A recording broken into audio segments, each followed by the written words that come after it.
सौभाग्यशाली तोता। बहुत समय पहले की बात है। एक छोटे से गांव के पास एक सुंदर जंगल था। उस जंगल में तरह तरह के पक्षी और जानवर रहते थे। उन्हीं पक्षियों में एक अनोखा तोता भी रहता था, जिसका नाम चिरकू था। चिरकू को लोग सौभाग्यशाली तोता के नाम से जानते थे, क्योंकि जहां भी वह जाता, वहां कोई न कोई चमत्कार हो जाता या किसी की किस्मत बदल जाती।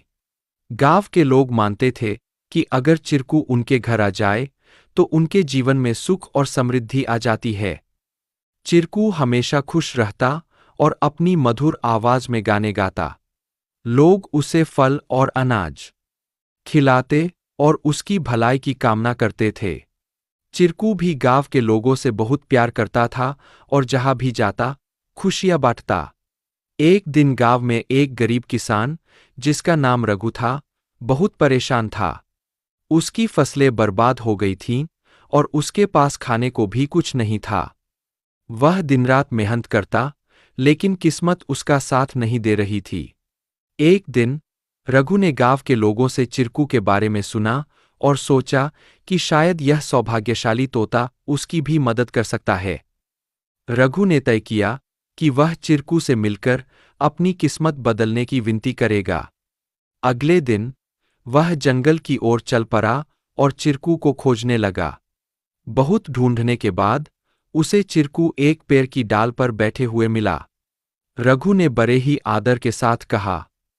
चिरकू ने रघु की बातें ध्यान से सुनी और उसकी आंखों में दया उमड़ आई।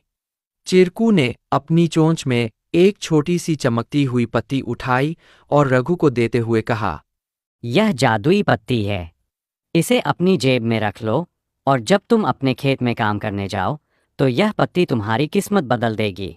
रघु ने धन्यवाद कहा और वह पत्ती लेकर अपने घर लौट आया। अगले दिन वह अपने खेत में काम करने के लिए गया। जैसे ही उसने खेत में जुताई शुरू की, अचानक से बारिश होने लगी। उसकी सूखी जमीन हरी भरी हो गई और थोड़े ही समय में उसकी फसलें लहलहा उठीं। रघु की मेहनत सफल हुई और उसकी किस्मत सच में बदल गई। अब रघु के पास भरपूर अनाज था और वह फिर से खुशहाल जीवन जीने लगा।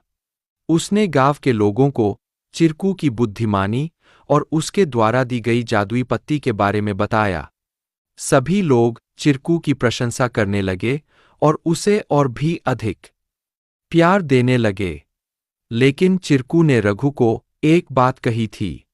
याद रखना, यह पत्ती सिर्फ तुम्हारी मेहनत का साथ देगी। अगर तुम मेहनत करना छोड़ दोगे तो यह भी अपना जादू खो देगी। रघु ने चिरकू की बात समझ ली और कड़ी मेहनत जारी रखी। धीरे धीरे उसकी स्थिति पहले से बहुत बेहतर हो गई।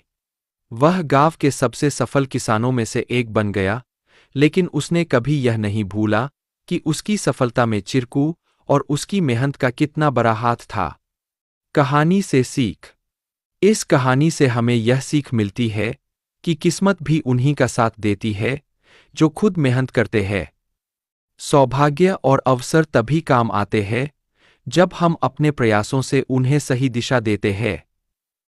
Please like, share and subscribe our channel to learn more.